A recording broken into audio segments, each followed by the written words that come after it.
கடலூர் மாவட்டம் சிதம்பரம் அருகே உள்ள சாக்காங்குடி கிராமத்தில் செயல்பட்டு வரும் அரசு உயர்நிலைப் பள்ளியில் வழங்கப்பட்ட உணவில் அரணை கிடந்ததாக மாணவர்கள் தெரிவித்துள்ளனர். இதனால் பரபரப்பும் பதற்றமும் ஏற்பட்டது. பின்னர் சிறிது நேரத்தில் உணவை சாப்பிட்ட மாணவ மாணவிகளுக்கு வாந்தி மயக்கம் ஏற்பட்டது. இதையடுத்து பாதிக்கப்பட்ட மாணவ மாணவிகள் மொத்தம் 92 பேர் வெவ்வேறு மருத்துவமனைகளில் சேர்க்கப்பட்டு சிகிச்சை அளிக்கப்பட்டது. சிகிச்சை பெற்ற மாணவ மாணவிகள் உடல்நிலை சீராக உள்ளதாக மருத்துவமனை நிர்வாகம் தகவல் தெரிவித்தது.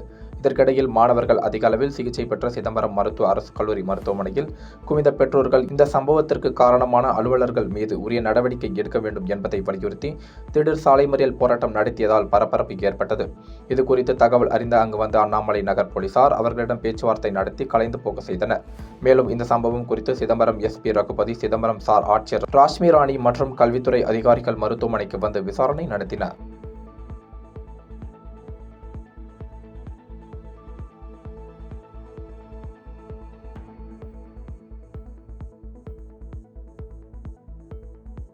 பாதகம் செய்பவரை கண்டால் நாம் பயங்கொள்ளலாகாது பாப்பா.